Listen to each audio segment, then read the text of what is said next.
नमस्कार दोस्तों, मैं हूं मनविंदर और एमबी स्पीक्स पे आप सभी लोगों का बहुत स्वागत है। सुप्रीम कोर्ट ने समलैंगिक जोड़ों की शादी का हक नहीं दिया है उन्हें और शीर्ष अदालत ने ये भी कहा है कि ये उनका मौलिक अधिकार नहीं है। शीर्ष अदालत ने 3-2 के बहुमत के साथ अपनी बात कही। सर्वोच्च अदालत ने ये कहा कि इस बारे में संसद ही कानून बना सकती है। Justice D.Y.. चंद्रचूड़ ने अपना फैसला पढ़ा। उन्हें तर्क के साथ केंद्र को समलैंगिक कपल के कई अधिकार देने का आदेश दिया। इस तरह से 5 जजों ने ये फैसला देकर के भारतीय संस्कृति की रक्षा की है। लेकिन कुछ लोगों को इस पे ऐतराज़ भी है।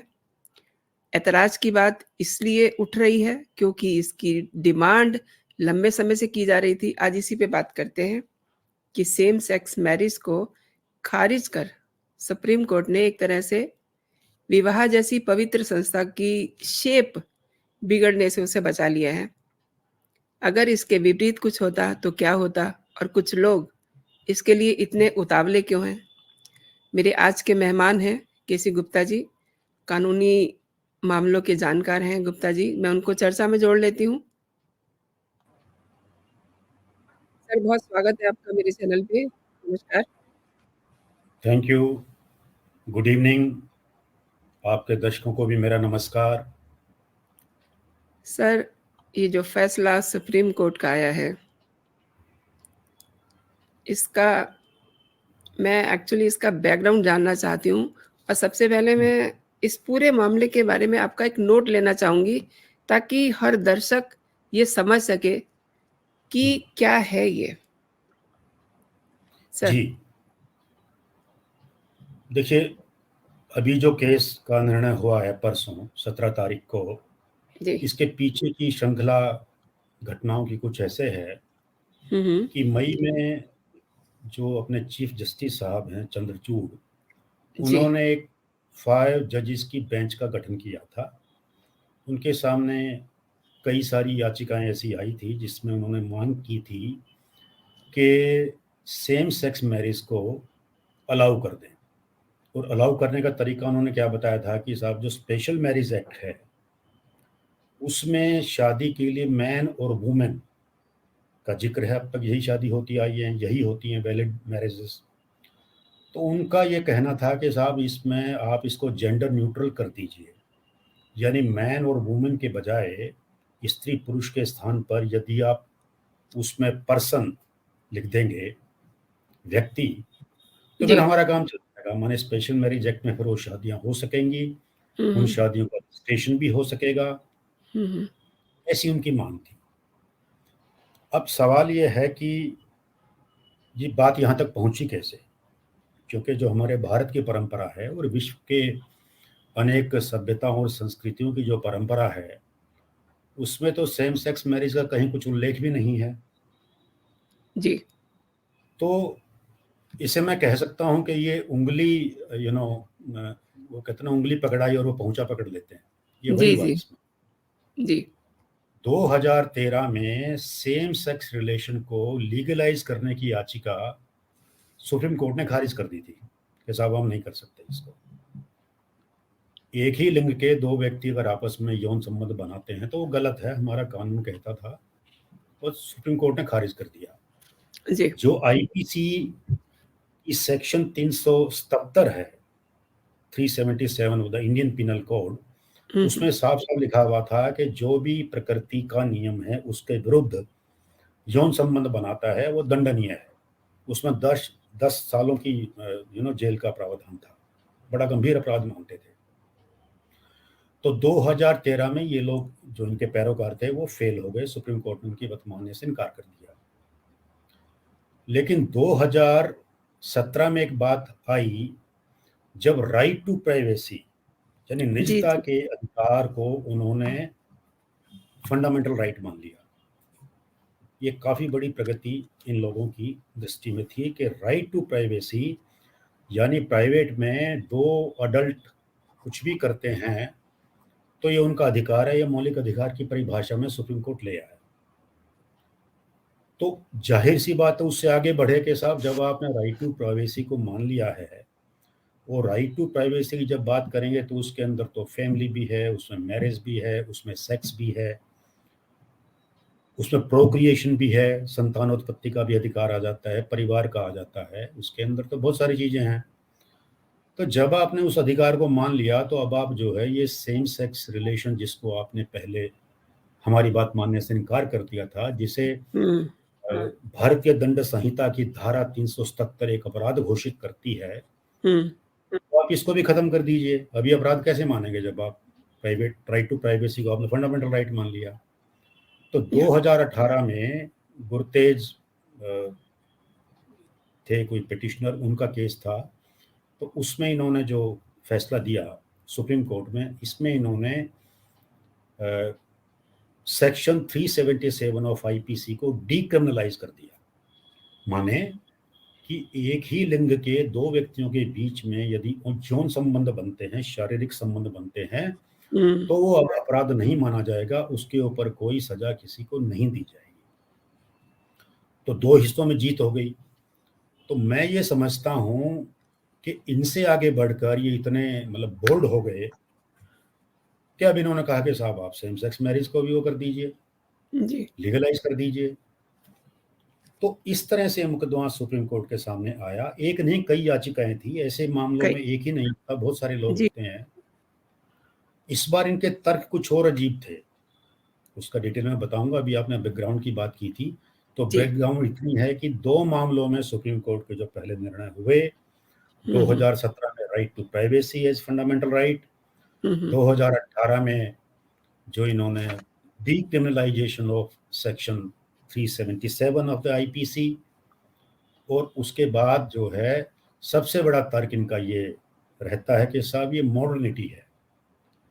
भारतीय समाज जो मूलतः परंपरावादी है, उसमें अब ये तर्क देखिए वहीं से लेके आते हैं कि हाँ, उसमें ऑब्वियसली, जो भिन्न भिन्न प्रकार के विवाहों के प्रावधान हैं। हम्म, जैसे भारतीय परंपरा में गंधर्व विवाह को मान्यता है, जहाँ पे स्त्री और पुरुष अपनी आपसी रजामंदी से विवाह कर सकते हैं। हमारे हम्म, यहाँ स्वयंवर की भी प्रथा रही है, जहाँ पे हम्म, महिला को अधिकार था कि वो अपनी मनपसंद का व्यक्ति चुन ले और उसका पिता उसके घर वाले वो शादी उसकी कर देते थे। एक दैव विवाह का भी है, जिसमें आप शिक्षक या जिसे आप देवतुल्य मानते हैं उसके साथ विवाह का रहा है। देवदासियों की हमारे यहाँ बाकायदा एक परंपरा रही है, जिसमें भगवान के चित्र से उनकी शादी मान ली जाती थी, उसका बड़ा दुरुपयोग भी हुआ। इसके अलावा यूं तो हमारे यहाँ फिर वो प्रेत विवाह भी है, लेकिन वो एबडक्शन यानी अपहरण के बाद जो किया जाता है। हम्म, कहने का मतलब ये है कि भारतीय परंपरा में भिन्न भिन्न प्रकार के विवाहों का उल्लेख है, हम्म, लेकिन उसमें सेम सेक्स मैरिज कहीं भी नहीं है। लेकिन इनके जो पैरोकार हैं उनका तर्क ये है कि जब भारतीय परंपरा में भिन्न भिन्न प्रकार के विवाहों को मान्यता दी गई है, तो उसके स्कोप को थोड़ा सा और आगे बढ़ा करके सेम सेक्स तक आप क्यों नहीं लेके आ सकते।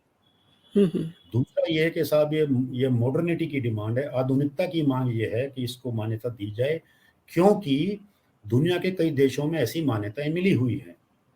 खासकर आप देखिए जो यूरोप के देश हैं, उसमें डेनमार्क है, अर्जेंटीना है, उधर ब्राज़ील में है, फिर आपका मेक्सिको में है, हम्म, यूके में है, आयरलैंड में है।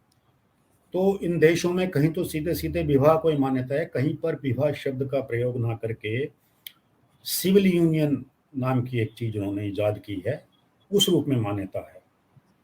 तो ये इनके मुख्य तौर पे तर्क हैं, जिसके आधार पे इन्होंने ये मांग की सुप्रीम कोर्ट से। सुप्रीम कोर्ट ने बड़ी लंबी इस पे सुनवाई की, बाकायदा 5 जजेस की, आप देखिए 5 जज की कॉन्स्टिट्यूशनल बेंच जब जी, बहुत ही महत्वपूर्ण मुद्दे होते हैं संविधान से संबंधित, उन जी, जी, मामलों में की जाती है। लेकिन यहाँ जी, पे हमारे सीएम साहब ने इसका गठन किया, मई में किया था, और अब आपके अक्टूबर में आके इसका निर्णय आ गया है, जिसमें उन्होंने कह दिया है कि शादी कोई फंडामेंटल राइट नहीं है, जी, और इसलिए उसको कानूनी मान्यता देने से और स्पेशल मैरिज एक्ट में वो बदलाव करने से उन्होंने इनकार कर दिया है। जी, अलबत्ता साथ ही उन्होंने सरकार को ये निर्देश दिया है कि एक हाई पावर कमेटी बनाएं। वो इनफैक्ट जो हमारे सॉलिसिटर जनरल थे उनका ही कहना था, उनका शायद मकसद ये था कि किसी तरह से ये मामला सुप्रीम कोर्ट के पंजे से निकल करके सरकार के अपने दायरे में आ जाए, इस बात को उन्होंने थैंकफुली मान लिया, उनको निर्देश दे दिया। उन्होंने कहा कि साहब ठीक, हम कैबिनेट सेक्रेटरी, जो देश का सबसे बड़ा ब्यूरोक्रेट होता है, उसकी अध्यक्षता में एक समिति बनेगी और ये जो इनकी डिमांड्स हैं उन पर वो विचार करेगी। उसके बाद उनको क्या अधिकार दिए जाएंगे कि नहीं दिए जाएंगे, इसके बारे में फिर सरकार फैसला करेगी। जी। तो आज के दिन स्थिति ये है। समलैंगिक जो है उनके मतलब उनका माइंडसेट क्या है, वो क्यों इस जिद पे उतारू हैं, क्या समझते हैं आप? देखिए, किस जिद पे उतारू हैं वो तो हमने बताया कि उनके तर्क क्या थे जिनको लेकर के वो गए थे। सबसे बड़ा भूत तो मैं समझता हूं कि मॉडर्निटी है, यानी कि जो इस्टेब्लिश्ड नॉर्म हैं। देखिए, वो अपने आप को मिनोरिटी कहते हैं, हालांकि मैं आपको कॉन्स्टिट्यूशन से वो प्रावधान पढ़ के बता सकता हूं जी, ज़रूर। जी। जिसमें ये माइनॉरिटी होना डिजर्व नहीं करते हैं। माइनॉरिटी की परिभाषा में वहाँ पे आपकी भाषा की बात है, स्क्रिप्ट यानी आपकी लिपि की बात है, उसमें आपके धर्म की बात है, जो धारा 29 और 30 संविधान की है, हुँ। उसमें सेक्सुअल ओरिएंटेशन के आधार पे नहीं है, यू नो। तो जी। लेकिन ये लोग मिनोरिटी, अच्छा, मिनोरिटी की दुनिया भर में एक मेंटेलिटी क्या रहती है कि हुँ। साहब जो मेजोरिटी है वो हम पे अत्याचार करती है, हमें हमारे अधिकार नहीं देती, एग्ज़ैक्टली। और उन अत्याचारों के विरुद्ध लड़ना हमारा परम पावन कर्तव्य है, हम वो लेके रहेंगे जो हमारी मांगे हैं। जी। तो मानसिकता तो जहां तक सवाल है वो ये है। अब चूंकि स्टेब्लिश्ड जो हमारी परंपराएं हैं, स्थापित परंपराएं हैं सदियों की, हजारों वर्षों की, वो तो किसी भी तरीके से समलैंगिकता को मान्यता नहीं देता है। जी। अब ये लोग समलैंगिक हो गए हैं, क्यों हो गए हैं भगवान जाने। मेरी तो दृष्टि में जो प्रकृति के नियम पे विरुद्ध जी। व्यवहार करता है वो एक हमदर्दी का पात्र तो हो सकता है।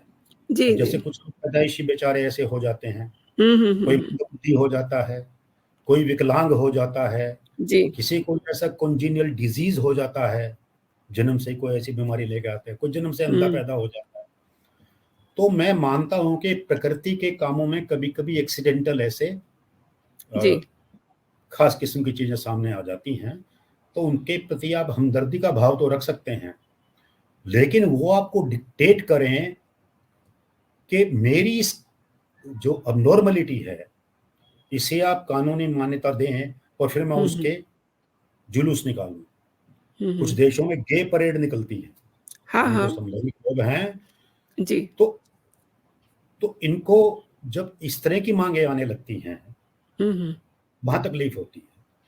तो जी। जैसे मैंने कहा, मानसिकता एक तो कि मिनोरिटी बस समझते हैं कि हम क्रांति लेके आएंगे, हालांकि कोई क्रांति कभी कामयाब होती नहीं है। हुँ।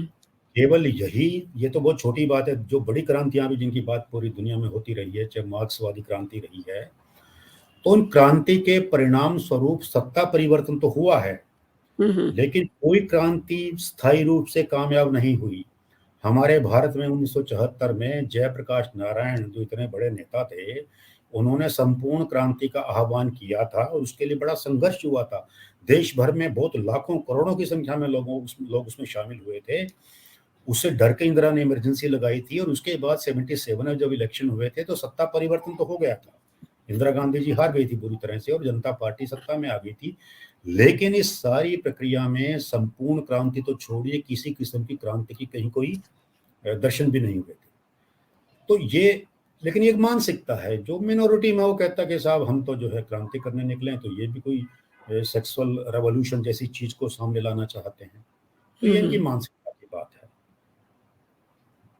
एक चीज़ और समझ लेते हैं सर, जब ये बात हो ही रही है तो सेम सेक्स मैरिज के खिलाफत क्यों है?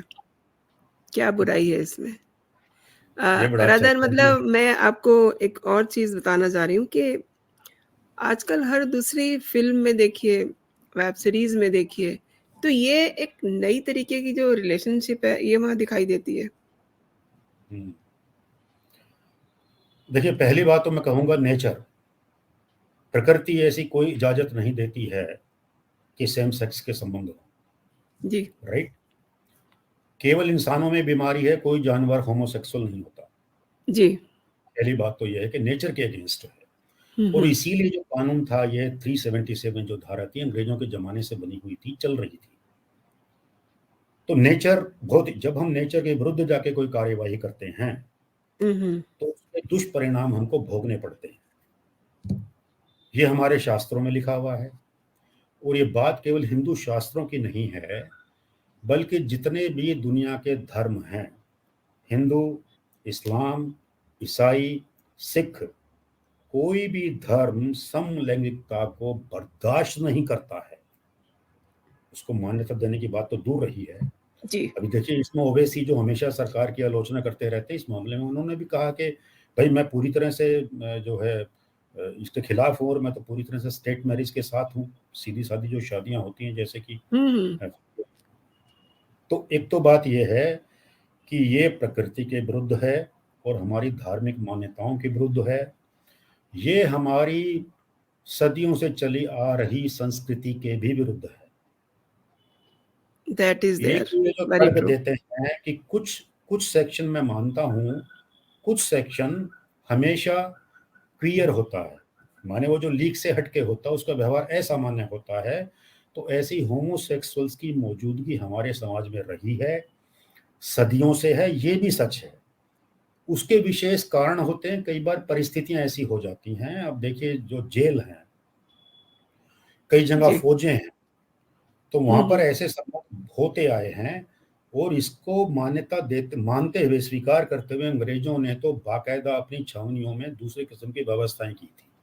वहां पर जो लाल कुर्ती का जो चलन हुआ था कि भी सैनिकों की ये जेन्युइन रिक्वायरमेंट्स है कि उनको सेक्स मिले, तो उसके लिए उन्होंने व्यवस्थाएं की थी। बहरहाल उसको छोड़ दीजिए। कहने का मतलब ये है कि कुछ विशेष परिस्थितियों में, कुछ विशेष कारणों से, या कुछ लोग अपने ही इंक्लिनेशन से, अपने जन्मजात डिफेक्ट की वजह से होमोसेक्सुअल हो गए हैं, ऐसे लोगों की मौजूदगी रही है। लेकिन ये नॉर्म नहीं रहा हमारा कभी भी, ये हमारी परंपरा नहीं है, ये कोई नियम नहीं है समाज व्यवस्था के लिए। और अगर इस चीज को आप मान्यता सरेआम दे देंगे तो उसका परिणाम ये निकलेगा कि जैसे अभी हमने जिक्र किया था, वो लोग गे परेड निकालेंगे, वो LGBTQ की अपनी बड़े गर्व से उसकी घोषणा करेंगे, और देखा देखी चीजें आती हैं। अभी आपने जिक्र किया था कि मीडियम में भी इस तरह के रिलेशन दिखाने लगे हैं, कुछ आपके टीवी सीरियल्स में ऐसा होने लगा है। और एक हमारे बड़े जाने माने फिल्म मेकर हैं, करण जौहर, उन्होंने खुलेआम स्वीकार किया कि हाँ साहब मैं गे। जी, ये वहीं से सब बीमारियां आई हुई हैं। जब ये नामी गिरामी लोग भी ऐसा व्यवहार करते हैं और खुल के उसकी न केवल स्वीकारोक्ति करेंगे, बल्कि इसकी सेलिब्रेशन भी शुरू हो जाएंगे, आप जल्द से जुलूस निकालेंगे, आप गाजे बाजे के साथ निकालेंगे, तो जाहिर सी बात है उसका प्रभाव जो हमारे युवा लड़के और लड़कियां हैं, जो इम्प्रेशनेबल एज में हैं, जो टीनेजर्स हैं, जो 15, 16, 17, 18, 20 साल की उम्र के हैं बच्चे, तो उनके भी दिमाग भ्रष्ट होंगे। मेरे विचार में, और ये मेरा अकेले का विचार नहीं है, इस देश के कम से कम 99% लोगों का ये विचार है। मैं 1% को मान लेता हूं, वो भी अपवाद के तौर पे। 99% लोग ये मानते हैं कि ये हमारी संस्कृति के विरुद्ध है, ये हमारे समाज की स्टेबिलिटी के विरुद्ध है। ये चीज अगर चलती रही तो हमारा भविष्य और अंधकारमय होगा। उसमें जो विवाह और परिवार की जो पवित्र संस्थाएं